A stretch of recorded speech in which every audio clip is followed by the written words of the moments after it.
जब ठहराव को ऐसा बना देते हैं कि वो एक वैध अनुबंध के सभी आवश्यक लक्षणों को अपने अंदर रखता है, तो हम कहते हैं कि वो अनुबंध बन गया। फाइनल स्टेज हमारी अनुबंध होती है। जब ठहराव को हम प्रवर्तनीयता के तहत सारी की सारी वैध अनुबंध की आवश्यक फीचर्स के साथ में देखते हैं, तो वो हमारा कॉन्ट्रैक्ट कहलाता है। इसलिए वैध अनुबंध क्या होता है? जिसमें प्रस्ताव हो, स्वीकृति हो, ठहराव बन गया।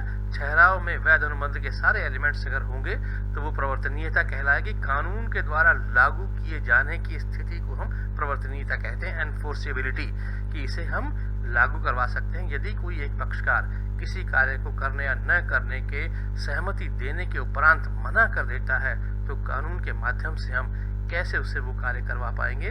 वो अनुबंध अगर बन जाता है तो हम उसे बाध्य कर सकते हैं। अब हम ये देखते हैं कि एक वैध अनुबंध में क्या क्या होना चाहिए, कौन कौन से ऐसे आवश्यक तत्व हैं जो एक वैध अनुबंध में होने बहुत जरूरी हैं। शुरुआती तौर पर हम ये देखते हैं, एक से अधिक पक्षकार, कम से कम 2 पक्षकार आपके पास में होने चाहिए। एक पक्षकार प्रस्ताव करता है, दूसरा पक्षकार उसकी स्वीकृति प्रदान करता है। एक और देखिए एलिमेंट, वैधानिक संबंध स्थापित करने की इच्छा। जब एक पक्षकार प्रस्ताव करता है, दूसरा पक्षकार स्वीकृति प्रदान करता है, तो दोनों पक्षकारों के मध्य उनके मस्तिष्क में वैधानिक संबंध स्थापित करने की इच्छा का होना बहुत आवश्यक है। यदि वो शुरू से ही वैधानिक रूप से संबंध स्थापित करने की इच्छा रखते हैं, तो ही हमारा अनुबंध वैध हो पाएगा। यदि वो मन से, उनके दिमाग में शुरुआत में ही है कि हमें किसी तरह से एक वैधानिक संबंध स्थापित करना ही नहीं है, प्रस्ताव और स्वीकृति तो यूं ही की जा रही है, तो हम इसको लेकर वैध अनुबंध का निर्माण नहीं कर सकते हैं। इसलिए वैध अनुबंध में वैधानिक संबंध स्थापित करना, उनके दिमाग में ये बात पहले से क्लियर होनी चाहिए कि अगर हमने ये कार्य नहीं किया तो कानून के माध्यम से भी हमें बाध्य किया जा सकता है ये काम करवाने के लिए। इसलिए कानूनी रूप से संबंध स्थापित हो जाएंगे प्रस्ताव और स्वीकृति करने के पश्चात।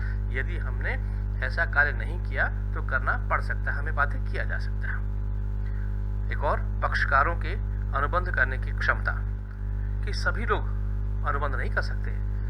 कुछ एक लोग ऐसे हैं जो पक्षकार बन सकते हैं किसी अनुबंध का, उनकी कुछ योग्यता होनी आवश्यक है। इसलिए पहली योग्यता है वयस्क, कि वयस्क आयु का होना चाहिए, स्वस्थ मस्तिष्क का होना चाहिए, राष्ट्र नियम द्वारा अयोग्य घोषित नहीं होना चाहिए।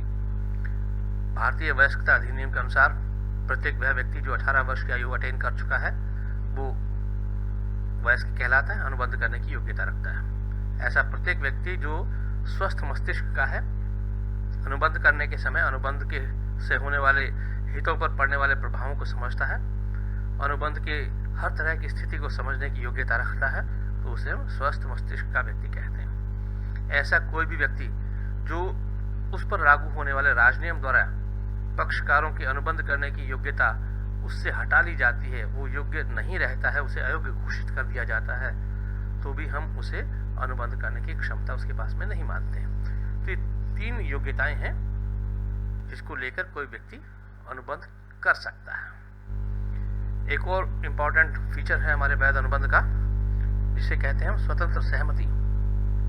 इन सभी के ऊपर हम एक एक चैप्टर अलग से आगे डिटेल से देखेंगे आगे वाले वीडियोस में, लेकिन थोड़ा देखिए कि पहले तो सहमति होनी चाहिए। दोनों पक्षकार एक ही बात को लेकर एक ही भाव से सहमत होने चाहिए। तत्पश्चात ये भी देखना बहुत जरूरी है कि ये जो सहमति दी जा रही है, प्रस्ताव के ऊपर जो स्वीकृति दी जा रही है, वो स्वीकृति नीचे जो लिखी हुई चीजें हैं, उत्पीड़न, अनुचित प्रभाव, कपट, मिथ्या वर्णन, गलत